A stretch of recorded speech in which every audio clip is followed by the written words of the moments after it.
So Brandon's a busy guy. He's a full-time teacher, and he's looking to grow as his coach. He's actually currently going today he's working on his National C license, which is if you want to move up in the coaching world, these are the steps that you have to take. Very dedicated person, coaches 2 club teams, full-time teacher, has helped out the men's team this year and our team. Busy traveling all over the world, was just in Ireland, you know, he's a busy guy. So I know Brandon wasn't around a ton this year because of all those reasons. But when he was around, he would literally come from end of school, help us fill out a team, run around, play a floorball game, and he had to go back to parent-teacher conferences. He was there for 30 minutes, and then he had to go back. So we got him worked up, got him calmed down so we could address his parents in a calm manner.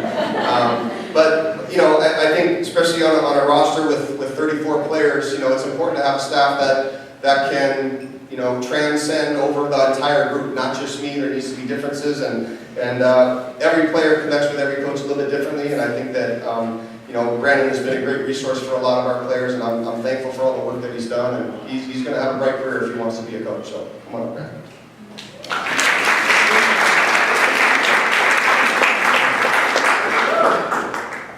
I made a joke last year about Seth never letting me talk, and now I'm about to, so I'm just going to run that back again. More people laughed last year. First, thank you to Seth for letting me come out. I got a little emotional last year. I talked about how it's been 10 plus years since I played in college, and how being here and a part of this experience really like made me love being part of a group like that again. And you guys all mean so much, and so it was just cool to see all that. I did just, Natalie and Leah just informed me that all the girls think I'm awkward because I don't talk to them. So, cool.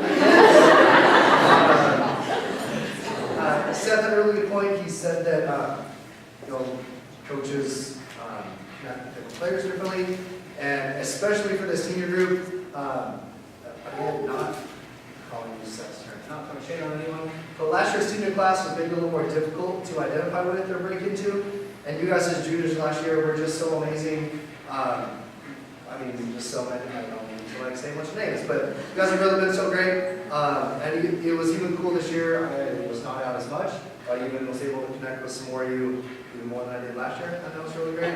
And the younger girls are so amazing. This year's freshman class was so great. I don't think she's going to remember this, but when the girls were in Texas, Scott was running sessions and I came to the session and I got feedback from one of the girls that has like still impacted my coaching now, when she just said this so quick back to me, which is pretty cool. Sarah Burns has video evidence that I predicted a conference championship before the season started, so there's that somewhere. Anyway, you guys have all been so great, so thank you so much.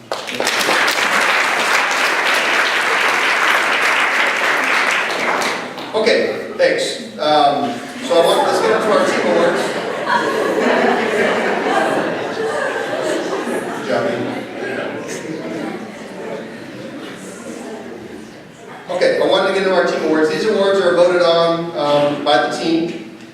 And every year, so we have kind of a team award, and it kind of goes along with the theme. Last year, we read a book called The Hard Hat, 21 Ways to Be a Great Teammate. And so we had a little yellow hat that we passed around to that person of the week that we felt embodied him to be the best teammate or person or whatever it is that the team felt like they wanted to recognize.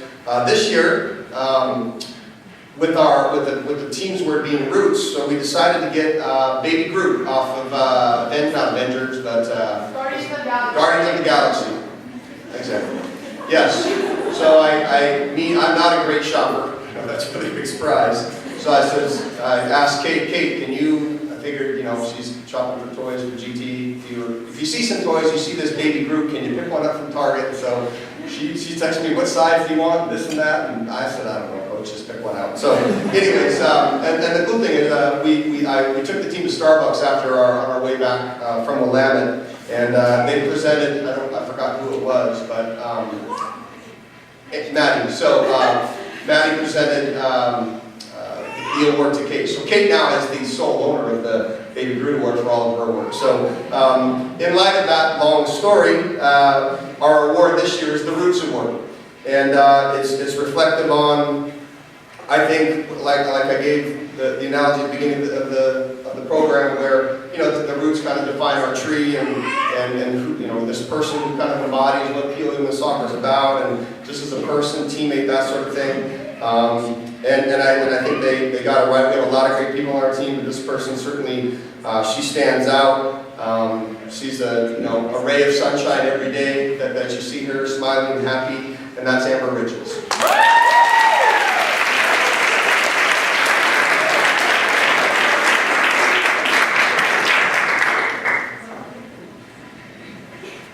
Thanks, guys.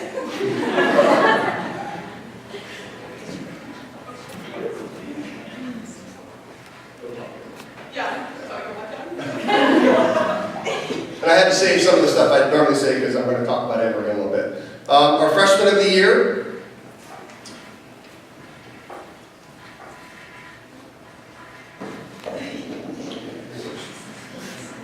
So our freshman of the year, she played in 12 games, scored a huge goal against Willamette, and you talk about little things, and that was not a great, we weren't great on the day. We only had 1 day rest coming off the UPS game. An emotional couple days there that we you know, that we had to kind of endure, and so and Willamette at the time was first place in the conference undefeated, so we were a little flat that day, and we were down 1-0, and you know, you're sitting there going, and you look in hindsight, even without that goal or that point, we wouldn't even have had what we had. So she's from Evergreen High School down in Vancouver, Washington. Played for the Portland Thorns Academy program, and she played in 12 games this year for us as a freshman, and like I said, scored a really big goal. And Phoebe Bunn was voted freshman of the year.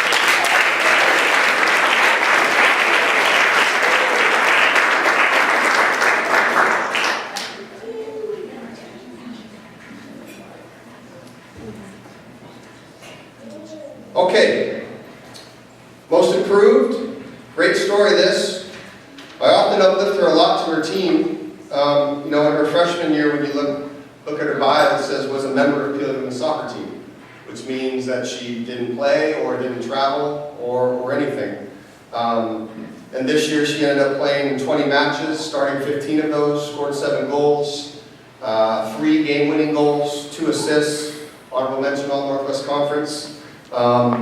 You know, when I think about Ellie Johnson, the intensity in her eyes, the passion that she had last year, I remember that we did a team building thing at Bree Giovie's parents' summer house. It was on a lake. And we did some stuff where we're sharing, the players were sharing, and Michaela Grady said a tough story. I forgot actually what it was about. But I know it started to make Ellie cry, and she's just like, you know, she's just like, damn, Matt, you're making me cry. And I didn't know Ellie obviously extremely well at that point, because we're talking, you know, a couple days into her freshman year training camp.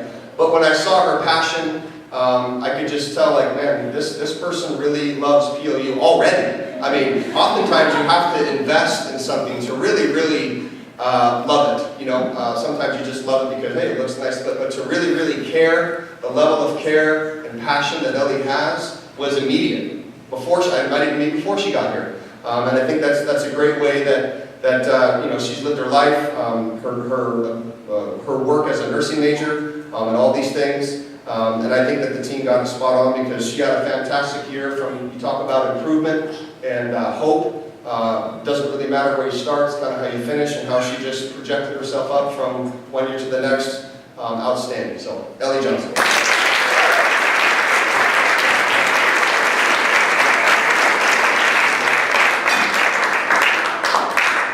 I'm not finished yet.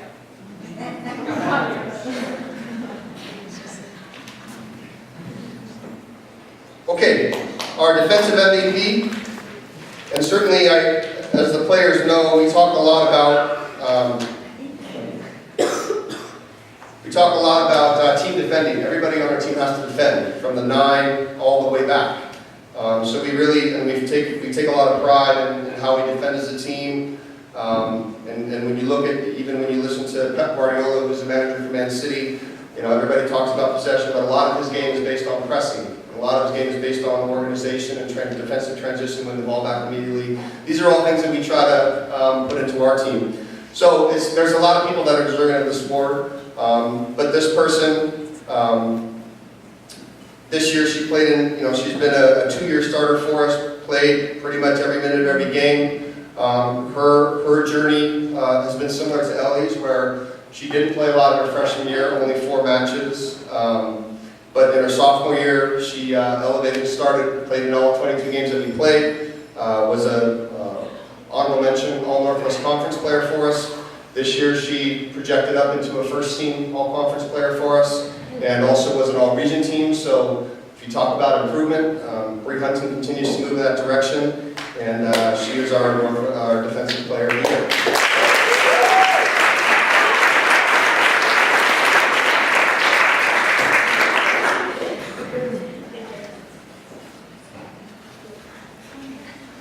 Okay, and our last one is just our offensive MVP.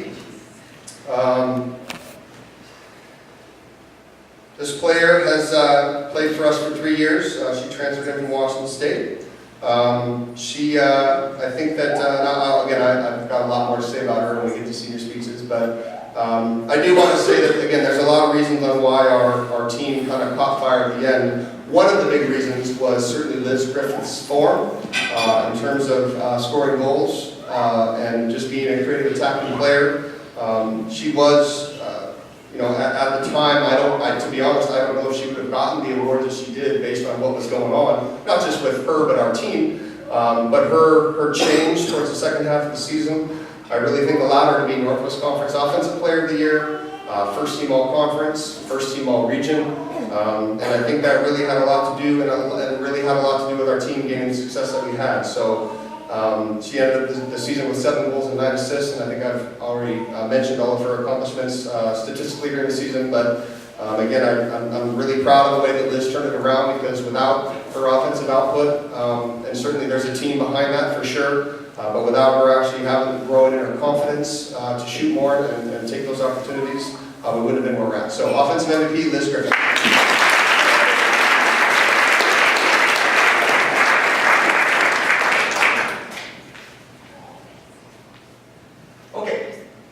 So at this point, we're going to show the rest of the video before we get into the seniors. Like I said, the point of this is to recognize some team and individual accomplishments, but one of the other main reasons is just to highlight our seniors and uplift them one last time. So we'll watch the video, then we'll finish up.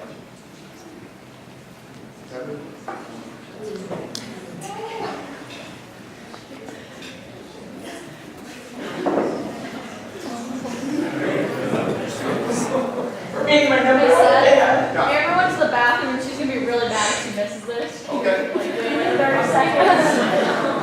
Get her. Got it. Yeah, she would.